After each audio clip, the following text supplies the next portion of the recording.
Today I'm reviewing Disney Epic Mickey Rebrushed, the remastered version of a cult classic 2010 game. Now, if you've never heard of Epic Mickey, it was one of the most ambitious projects Disney Interactive ever produced. It's a game that promised a dark, reimagined take on the world's most beloved mouse. But unfortunately, back in 2010, it wasn't a good game. Despite its ambitious concept, the original game was plagued by clunky controls, a frustrating camera, and an overwhelming amount of backtracking. But now fast forward to 2024, and we have Epic Mickey Rebrushed, a game that promises to fix the issues the original had back then. But did the developer succeed? Well, let's find out. Let's start with what made Epic Mickey stand out back in 2010, the story.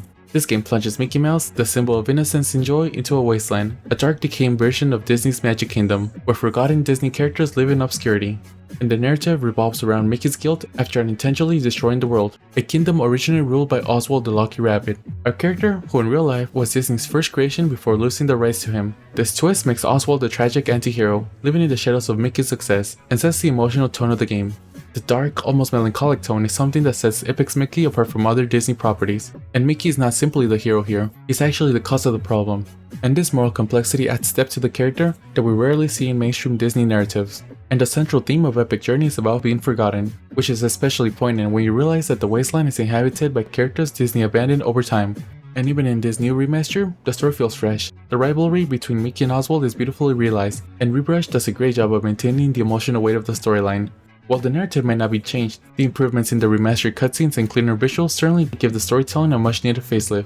And if you're a fan of Disney theme parks, Epic Mickey will hit you with waves of nostalgia, as the game world design draws heavily from the real-life layout of Walt Disney World, but with the dark, decaying twist. Think of it like Disney World through the lens of Tim Burton. Broken, eerie, and full of forgotten memories, the Wasteland's rendition of iconic locations like Tomorrowland, Space Mountain, Fantasyland, and Main Street USA are instantly recognizable, but transform into shadowy versions of themselves, now populated by animatronic versions of Goofy, Donald, and other beloved characters.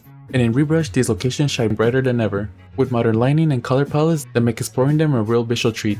And while the Wii versions suffer from the limitations of the hardware, this remaster makes Wasteland more immersive. The higher resolutions, the remastered textures all help the world come alive, or in this case, help it stay dead, but in a more aesthetically pleasing way.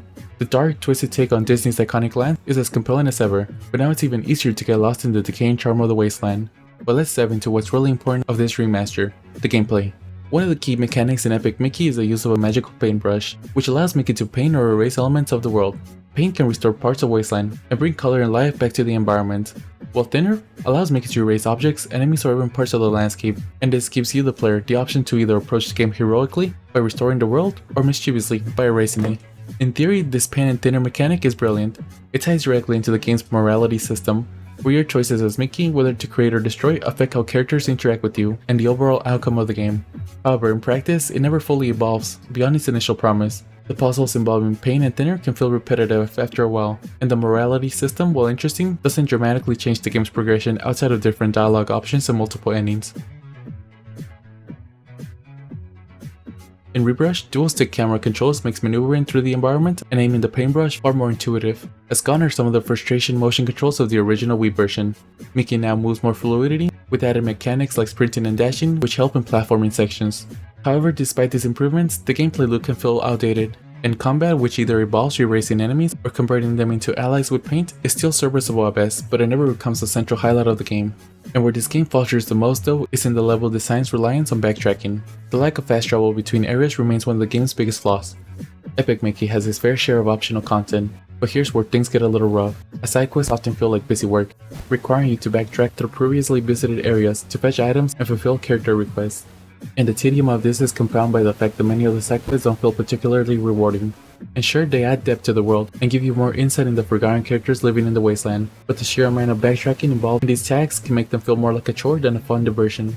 And when it comes to the technical performance, for the most part this remaster runs smoothly, maintaining a solid 30 frames per second, even on handheld mode on Nintendo Switch. The colors are now more vibrant, the environments have a higher level of detail compared to the original, but that said, there's still some occasional hiccups like minor graphical stuttering and Mickey sometimes getting stuck on objects. And one of the biggest disappointments in this game is the lack of voice acting. Despite the remastered visuals and the improved sound design, the characters only speak through text, with no voice acting for Mickey, Oswald, or any of the other iconic Disney characters. Unfortunately, this feels like a missed opportunity. In my opinion, Disney Epic Mickey Rebrushed is a 6 out of 10. If you're a die-hard Disney fan in 2024 and miss the original, then this remaster is the best way to experience Epic Mickey, as it now has improved camera control, movement, and visuals that make it much more enjoyable than the original. However, for the rest of you, unfortunately I cannot recommend this game to you, and although I scored it okay, at the end of the day, I think it's okay to skip on this one. If you've played it and think differently, let me know in the comments. Thank you for watching till the end, don't forget to like, comment, share, and subscribe, and have a great day.